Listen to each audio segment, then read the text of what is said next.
ಅಂತೇಳಿ ಹೇಳಿ. ಈಗ 2 ಚುನಾವಣೆ ಆಗಿದೆ.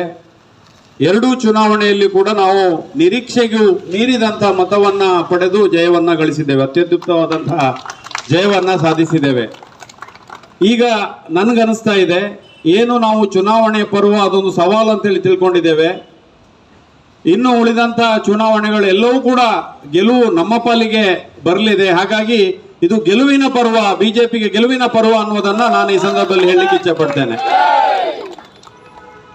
ಚುನಾವಣೆಯ ಆರಂಭದಲ್ಲಿ ಅಭ್ಯರ್ಥಿಗಳ ಪ್ರಕ್ರಿಯೆಗಳನ್ನು ಮಾಡುವಾಗ ಅವರಾದ್ರೆ ಒಳ್ಳೆಯದು, ಇವರಾದ್ರೆ ಒಳ್ಳೆಯದು, ಈ ರೀತಿ ಚರ್ಚೆಗಳು ಬರುವಂಥದ್ದು ಸಹಜ ಇರ್ತದೆ.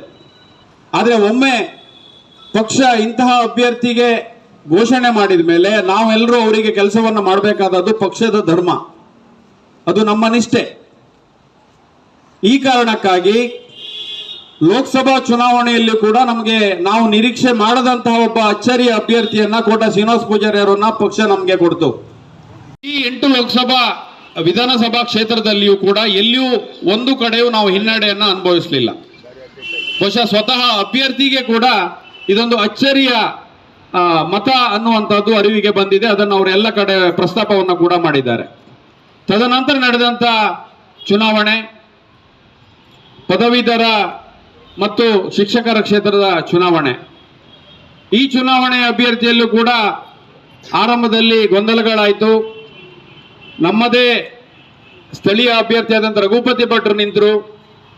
ಆದರೆ ಯಾವೊಬ್ಬ ಕಾರ್ಯಕರ್ತನೂ ಕೂಡ ರಘುಪತಿ ಭಟ್ರನ್ನ ಗೆಲ್ಲಿಸಬೇಕು ಅನ್ನುವಂಥ ಯೋಚನೆಯನ್ನೇ ಮಾಡಲಿಲ್ಲ. ಎಲ್ರಿಗೂ ಕೂಡ ರಘುಪತಿ ಭಟ್ರು ಆತ್ಮೀಯರಿದ್ರು, ಪ್ರೀತಿಯರಿದ್ರು, ಎಲ್ಲರೂ ಇದ್ರು ಕೂಡ ನಾವು ನಿರ್ಧಾರ ಮಾಡಿದ್ದು, ಪಕ್ಷದ ಕಾರ್ಯಕರ್ತರು ತೀರ್ಮಾನ ಮಾಡಿದ್ದು, ನಮ್ಮ ಅಭ್ಯರ್ಥಿ ಧನಂಜಯ ಸರ್ಜಿ ಅವರನ್ನೇ ಗೆಲ್ಲಿಸಬೇಕು ಅಂತೇಳಿ ಹೇಳಿ, ಅದು ಕೂಡ ಬಹಳ ಕ್ರಮಬದ್ಧವಾಗಿ ಪ್ರತಿಯೊಂದು ಬೂತ್ ನಲ್ಲಿಯೂ ಕೂಡ ಡಾಕ್ಟರ್ ಧನಂಜಯ ಸರ್ಜಿ ಮತ್ತು SL ಭೋಜೇಗೌಡರವರಿಗೆ ಕಾರ್ಯಕರ್ತರು ಮತವನ್ನ ಕೇಳೋದ್ರ ಮುಖೇನ ನಿರೀಕ್ಷೆಗೆ 68% ಮತವನ್ನ ನಮ್ಮ ಧನಂಜಯ ಸರ್ಜಿ ಅವರು ತಗೊಂಡಿದ್ದಾರೆ. ಬಹುಶಃ ಈ ಹಿಂದೆಂದೂ ಆಗದೇ ಇರುವಷ್ಟು ಮತಗಳ ಅಂತರದಿಂದ ಈ ಬಾರಿ ನಾವು ಚುನಾವಣೆಯಲ್ಲಿ ಗೆದ್ದಿದ್ದೇವೆ. ಕೊನೆಯಲ್ಲಿ ನಮಗೆ ಅನಿಸಿದ್ದು ಇಷ್ಟೇ, ನಾವು ಎಷ್ಟೇ ಪ್ರಭಾವಿ ವ್ಯಕ್ತಿಯಾಗಿದ್ರು ಕೂಡ, ಎಷ್ಟು ಪ್ರಾಬಲ್ಯವನ್ನು ನಾವು ಹೊಂದಿದ್ರು ಕೂಡ, ಕೊನೆಯಲ್ಲಿ ನಮಗೆ ಪಕ್ಷವೇ ಆಶ್ರಯವನ್ನು ಕೊಡುವಂಥದ್ದು ಅನ್ನುವ ಸತ್ಯ ಈ ಚುನಾವಣೆ ನಮ್ಗೆಲ್ಲರಿಗೂ ಅರ್ಥ ಆಗಿದೆ. ಹಾಗಾಗಿ ಇಂತಹ ಒಂದು ಪ್ರಾಮಾಣಿಕ ಮತ್ತು ನಿಷ್ಠರಿರುವಂತಹ ಒಂದು ಪಕ್ಷ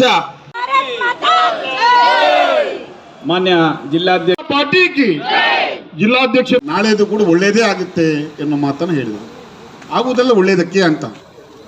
ಕೆಲವು ಸರಿ ನಮಗೆ ಕಸಿಬಿಸಿ ಆಗುತ್ತೆ. ಇದೆಲ್ಲ ಬೆಳವಣಿಗೆಗಳು, ರಾಜಕೀಯ ಸಂಗತಿಗಳು ಆದಾಗ ಯಾವ ಚುನಾವಣೆಯಲ್ಲೂ ಕಾರ್ಯಕರ್ತರು ಇಷ್ಟು ಕೆಲಸ ಮಾಡಿಲ್ಲ.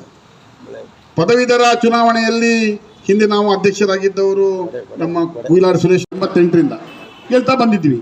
ಕಳೆದ ಬಾರಿ ಗಣೇಶ್ ಕಾರ್ಮಿಕರನ್ನ ನಮ್ಮ ಎಡವಟ್ಟಿಂದ ಸೋತದ್ದು ಬಿಟ್ಟರೆ ನಾವು 2 ಕ್ಷೇತ್ರದನ್ನ ಅದಕ್ಕೆ ನಾವು ಇವತ್ತು ಫಲ ತಿತ್ತಾ ಇದ್ವಿ. ಇಲ್ಲದೆ JDSಗೆ ನಾವು ಹೋಗ್ತಾ ಇರಲಿಲ್ಲ ಸೀಟು. ಇವತ್ತು ಆ ಸೀಟು ಕೂಡ ನಮಗೆ ಕೂಡ 2 ಕ್ಷೇತ್ರ ಕೂಡ ನಮಗೆ ಇವತ್ತು ಬರ್ತಾ ಇತ್ತು. ಅದರಿಂದ ಎಲ್ಲ ಕಾರ್ಯಕರ್ತರು ಇದನ್ನು ಸವಾಲಾಗಿ ಸ್ವೀಕಾರ ಮಾಡಿ ಆ ಗೆರೆಯನ್ನು ಮುಟ್ಟಬಾರದು, ನಾವು ದೊಡ್ಡ ಗೆರೆ ಆಗಬೇಕು. ಆಗ ಆ ಗೆರೆ ಸಣ್ಣದಾಗಿ ಕಾಣುತ್ತದೆ.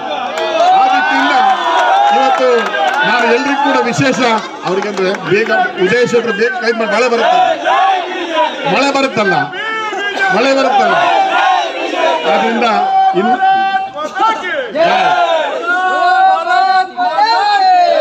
ಇಲ್ಲಿ ನಮ್ಮೊಟ್ಟಿಗೆ ಕೆಲವರು ಇದ್ದಿರ್ಬೋದು, ನಾವು ಅವರನ್ನು ಕ್ಷಮಿಸಿದ್ದೇವೆ. ಎಲ್ಲರೂ ನಮ್ಮೊಟ್ಟಿಗೆ ಕೆಲವರು ಇದ್ದವರಲ್ಲಿ ನಮ್ಮೊಟ್ಟಿಗಿದ್ದು ಕೆಲವರಿಗೆ ಹೊರಗಡೆ ಮಾಡಿದವರು ಸ್ವಾಭಾವಿಕವಾಗಿದ್ದಾರೆ, ತುಂಬಾ ಮಂದಿ ಇದ್ದಾರೆ. ಅದನ್ನು ಪಕ್ಷ ಗಮನಿಸುತ್ತದೆ, ನೆನಪಿಟ್ಟುಕೊಳ್ಳಿ.